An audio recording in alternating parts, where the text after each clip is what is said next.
I'm going to tell you the story of someone I met. Let's call him Carlos. Carlos was an architect, a good professional. He worked at a stable company for 25 years. He never missed a day, never asked for an advance. He got promoted. He earned well. He had a house in the suburbs, bought with a mortgage he paid religiously for 20 years. He had 2 children who went to good schools. He had a decent car, vacations once a year, dinners out on weekends. Nothing extravagant. Normal life. Correct life. Carlos saved. Not much, but he saved. He had a savings account where he put away between 300 and 500 euros a month, sometimes less if there were unexpected expenses. But he was consistent, disciplined. When I met him, he was about 55 years old. He told me, "I've done everything right. I paid off my house. I have some savings. My children are already independent. I'm at peace." I asked him, "How much do you need per month to live the way you live now?" He did the math. He told me, "About 2,500 euros. Maybe a little less if I cut back on some things." Then I asked him, "And how much are you going to receive in pension when you retire?" He fell silent. He took out his phone. He looked something up, and his expression changed. The pension he was entitled to was about 1,400 euros, less than half of what he was spending. And his savings, which seemed like an important amount in his bank account, weren't going to last him even 8 years if he maintained his lifestyle. Carlos had worked his entire life. He had been responsible. He had followed the rules, and he was in trouble. He looked at me and said, "How is this possible? I did everything they told me." And there's the problem. He did exactly what they told him, and what they told him was incomplete. The belief that destroys millions of people is this: if I work hard, save a little each month, and live without excess, I'll be fine when I retire. It sounds sensible. It sounds prudent. It's what your parents told you, your teachers, your bosses. It's what everyone repeats, and that's why it's so dangerous. Because it's not a lie. It's worse than a lie. It's a half-truth. Yes, you have to work. Yes, you have to save. Yes, you have to be responsible. But that alone isn't enough. It never was enough. And it's becoming less sufficient every day. The problem is that this belief omits something critical, something that changes everything. Idle money loses value, and time is relentless. Saving isn't enough. Having money saved isn't the same as having money that works for you. And if your money doesn't grow faster than the cost of living rises, you're losing the battle without realizing it. You're rowing against the current, believing you're moving forward without seeing that you're going backwards. Let me show you how this really works, without technical jargon, just simple numbers. Imagine that today you need 2,000 euros a month to live. You pay your rent or mortgage, you eat, you pay utilities, you go out occasionally. 2,000 euros. Now imagine you have 60,000 euros saved. Seems like a good amount, right? 30 months covered. 2.5 years of life assured. But here's the problem. 15 years from now, those 2,000 euros of today aren't going to be enough. Because everything goes up. Food goes up. Electricity goes up. Water goes up. Transportation goes up. Insurance goes up. Everything. This is called inflation. And even though they tell you it's 2% annually, in practice it's more. Much more for essential things like food and energy. If average inflation is 3% annually, which is conservative, in 15 years you're going to need about 3,100 euros a month to live exactly the same as today. Not better or worse. The same. Now look at your 60,000 euros in savings.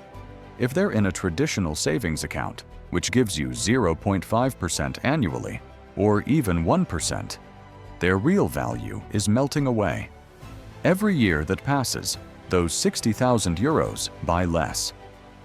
Every year they lose purchasing power. When you get to needing them, you'll discover they don't even reach half of what you thought. And if you depend on a public pension, the problem multiplies, because pensions also lose purchasing power. They promise you a figure that sounds reasonable today, but that figure 20 years from now isn't going to cover the same. And if the pension system is under pressure, as it is in almost every country, you'll likely receive less than you expected. Then you reach the moment of retirement after 40 years of working, and you face a brutal reality. You did everything right. You worked. You saved. You were responsible. And you don't have enough. This is the hidden mechanism that nobody explains to you. It's not that you're irresponsible. It's that the game is designed for you to lose if you only save. Money that doesn't grow dies, and time you don't use to make it grow is lost forever. The consequences of this mistake don't appear suddenly. They appear slowly, silently, and that makes them even more cruel. At 30, everything's fine. You have energy, you have time, you have the capacity to earn more. Future problems seem distant, almost unreal. At 40, you start to feel something, an uneasiness, a feeling that you should be better off than you are. But there's still time. You can still fix it. Or so you think.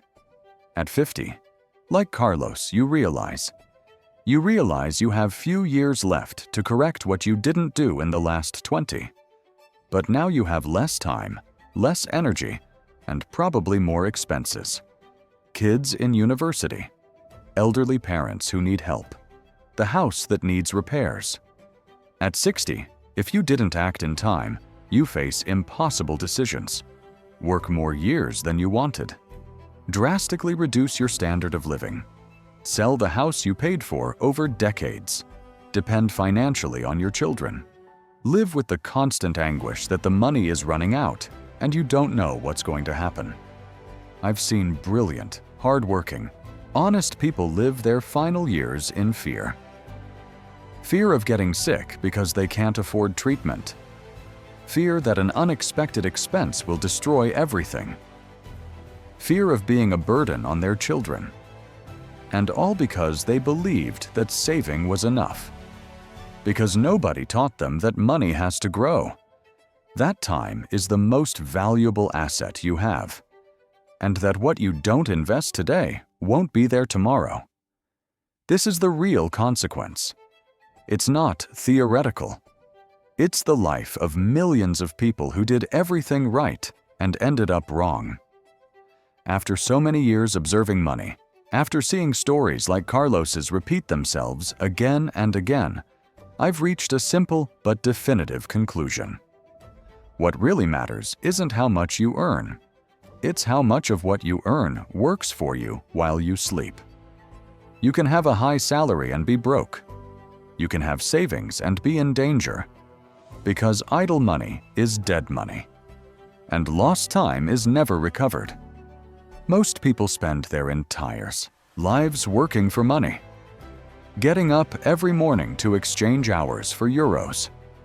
Believing that's normal. That's what you have to do.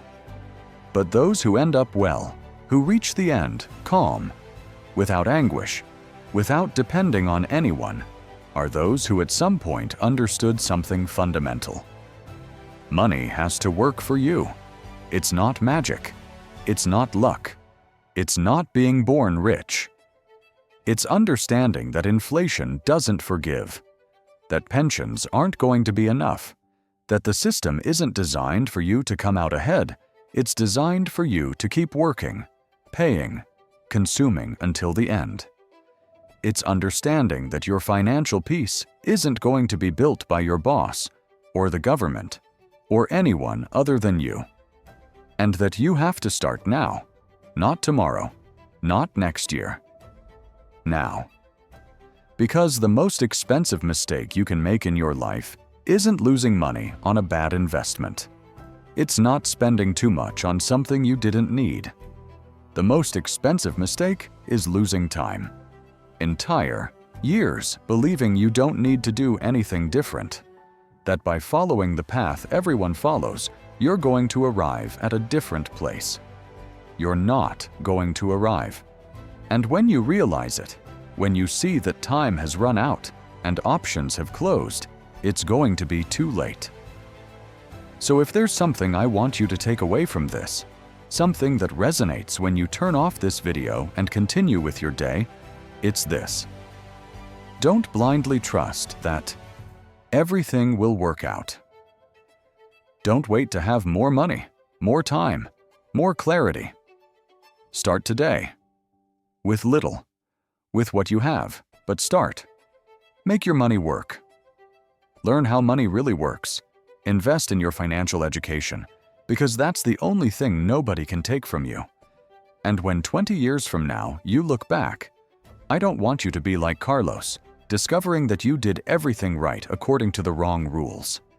I want you to be one of those who understood in time. One of those who acted.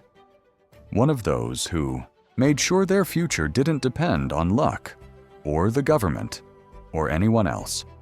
Because after so many years observing money, this is what really matters. Not how much you have, but what you do with what you have, and how much time you give it to grow.